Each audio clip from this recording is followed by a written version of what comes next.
Assalamualaikum warahmatullahi wabarakatuh. Selamat pagi teman-teman.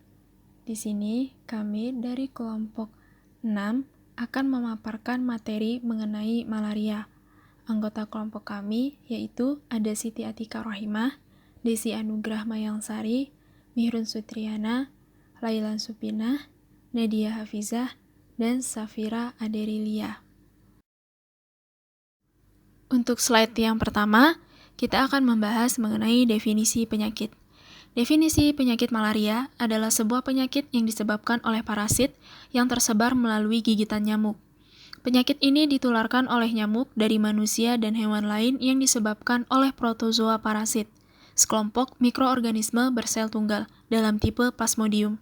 Penyakit ini paling sering ditularkan oleh nyamuk Anopheles betina yang terinfeksi. Gigitan nyamuk memasukkan parasit dari air liurnya ke dalam darah seseorang. Parasit bergerak ke hati, di mana mereka dewasa dan berproduksi. 5 spesies Plasmodium dapat menginfeksi dan disebarkan oleh manusia. Penyakit ini jarang ditemui di daerah yang bersuhu dingin, namun masih sering muncul di daerah India dan Indonesia. Hal ini dikarenakan daerah tersebut memiliki suhu yang cukup hangat, sehingga parasit malaria dan nyamuk yang membawanya dapat tumbuh serta berkembang biak. Selanjutnya, kita beralih ke etiologi penyakit. Etiologi malaria adalah penyakit infeksi menular yang disebabkan oleh Plasmodium, yang selain menginfeksi manusia, juga menginfeksi binatang seperti burung dan mamalia, termasuk genus Plasmodium dari Plasmodidae, ordo Eochochidiorida, kelas Porozoacida, dan Apicomplexa. Plasmodium ini pada manusia menginfeksi eritrosit atau sel darah merah dan mengalami pembiakan secara aseksual di jaringan hati dan eritrosit. Pembiakan seksual terjadi pada tubuh nyamuk Anopheles betina. Terdapat 4 Plasmodium yang menginfeksi manusia yang sering dijumpai, salah satunya yaitu Plasmodium vivax yang menyebabkan malaria, Plasmodium falciparum yang menyebabkan malaria tropika. Plasmodium malariae juga pernah terjadi di Indonesia namun sangat jarang. Selanjutnya, Plasmodium ovale pernah dilaporkan terjadi di Irian Jaya, Pulau Timur, dan Pulau Owi atau Utara Irian Jaya. Selanjutnya, untuk slide epidemiologi penyakit. Dilihat dari sisi epidemiologis, penyakit ini merupakan salah satu dari 3 penyakit infeksi utama di dunia bersama dengan AIDS dan TBC. Malaria umumnya menyerang penduduk dari negara-negara yang terdapat di daerah tropis. Terdapat sekitar 3,4 miliar orang yang berada di daerah tropis yang beresiko terkena malaria dan sekitar 1,2 miliar pada daerah endemis yang resiko tinggi terkena malaria. Di Indonesia, Papua, Kepulauan Maluku, dan Nusa Tenggara merupakan daerah endemis yang tinggi malaria, diikuti oleh Sulawesi, Kalimantan, dan Sumatera yang endemis rendah. Sementara Pulau Jawa dan Bali sudah hampir seluruhnya bebas malaria. Ada beberapa faktor epidemiologi dari penyakit malaria. Pertama, agent atau parasit. Parasit adalah suatu istilah yang diberikan kepada makhluk hidup, baik tumbuhan atau binatang yang menumpang pada makhluk hidup lain, induk semang, dan dalam kehidupannya merugikan induk semangnya tersebut.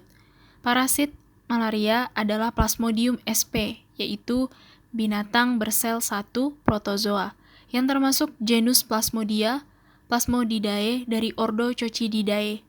Dalam tubuh manusia, untuk kelangsungan hidupnya, Plasmodium memakan sel darah merah, tempat ia hidup sehingga induk semangnya mengalami anemia dan gangguan lainnya. Kedua, environment. Environment nyamuk Anopheles masing-masing spesies mempunyai lingkungan yang berbeda-beda, mulai dari daerah pantai, sawah, dan hutan. Yang ketiga itu host, penderita. Penderita malaria yang digigit oleh nyamuk, di samping darahnya yang terhisap ke dalam tubuh, juga terbawa Plasmodium dari berbagai stadium aseksual yang ada dalam sel darah, yaitu stadium tropozoid, stadium sizon, dan stadium gametosit. Stadium tropozoid dan sizon bersama darah dicerna kemudian mati. Sedangkan untuk stadium gametosit terus hidup dan masuk ke dalam lambung nyamuk. Nyamuk yang mengandung sporozoid dalam kelenjar ludahnya, kalau menggigit manusia, di samping mengeluarkan air ludahnya, sporozoidnya juga ikut terbawa masuk ke dalam tubuh manusia. Dalam tubuh manusia, sporozoid mengalami perkembangan sebagai berikut. Yang pertama ada sizogoni, yang kedua ada sizogoni eritrosit. Pada kesempatan kali ini, saya akan menjelaskan mengenai riwayat alamiah penyakit pada malaria. Yang pertama ada tahap prepatogenesis. Pada tahap ini, individu berada dalam keadaan normal atau sehat, tetapi mereka pada dasarnya peka terhadap kemungkinan terganggu oleh serangan agen penyakit. Biasanya, penyakit malaria ini bisa terjadi pada orang-orang yang tinggal di daerah malaria atau yang mengadakan perjalanan ke daerah malaria. Dan itu sangat memiliki dominan terkena kepada penyakit malaria. Kemudian yang kedua ada tahap inkubasi. Masa inkubasi pada penyakit malaria beberapa hari sampai beberapa bulan yang kemudian barulah muncul tanda dan gejala yang dikeluhkan oleh penderita, di antaranya demam, menggigil, linu atau nyeri persendian. Bisa juga sampai muntah. Kemudian yang ketiga ada tahap dini atau klinis. Di dalam tahap ini ada serangan primer atau periode klinis, yaitu keadaan mulai dari akhir masa inkubasi dan mulai terjadi serangan paroksimal. Dan diantaranya serangan paroksimal ini ada 3 periode. Yang pertama periode dingin, yang kedua periode panas, dan yang ketiga itu periode berkeringat.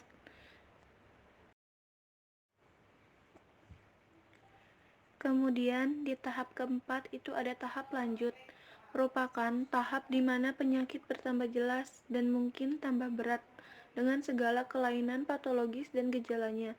Pada tahap ini, penyakit sudah menunjukkan gejala dan kelainan klinik yang jelas, sehingga diagnosis sudah relatif mudah ditegakkan dan juga sudah memerlukan suatu pengobatan tindak lanjut. Yang kelima, ada tahap akhir, yaitu penyakit malaria dapat sembuh sempurna, sembuh carrier, dan ada juga yang meninggal dunia. Jenis Plasmodium ini bisa menimbulkan kematian dan merupakan penyebab infeksi terbanyak pada Plasmodium falciparum. Dapat menyerang ke organ tubuh dan menimbulkan kerusakan, seperti pada otak, ginjal, paru, hati, dan juga jantung. Selanjutnya, saya akan menjelaskan mengenai rantai penularan pada penyakit malaria. Di sini saya membaginya dalam 2 siklus. Yang pertama siklus pada manusia dan kedua siklus pada nyamuk Anopheles betina. Kemudian saya akan menjelaskan mengenai siklus pada manusia.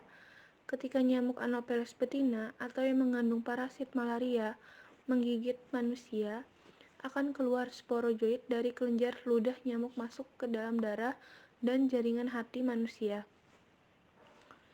Dalam siklus hidupnya, parasit malaria membentuk stadium sijon, jaringan dalam sel hati atau stadium exoeritositer.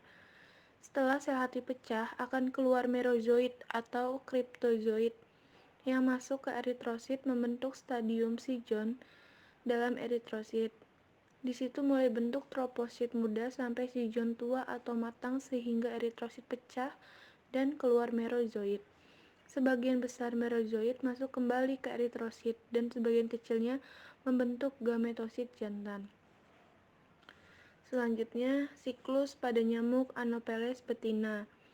Betina yang siap untuk diisap oleh nyamuk malaria betina dan melanjutkan siklus hidupnya di tubuh nyamuk atau stadium sporogoni. Di dalam lambung nyamuk terjadi perkawinan antara sel gamet jantan atau mikrogamet dan sel gamet betina atau makrogamet yang disebut zigot. Zigot berubah menjadi ookinet, kemudian masuk ke dinding lambung nyamuk, berubah menjadi ookista. Setelah ookista matang, kemudian pecah, keluar sporozoid yang berpindah ke kelenjar liur nyamuk dan siap ditularkan kepada manusia. Selanjutnya, upaya pencegahan agar terhindar dari penularan malaria. Yang pertama, penggunaan kelambu biasa. Masyarakat sering menggunakan kelambu saat tidur untuk melindungi diri dari gigitan nyamuk sehingga dapat mencegah penularan malaria.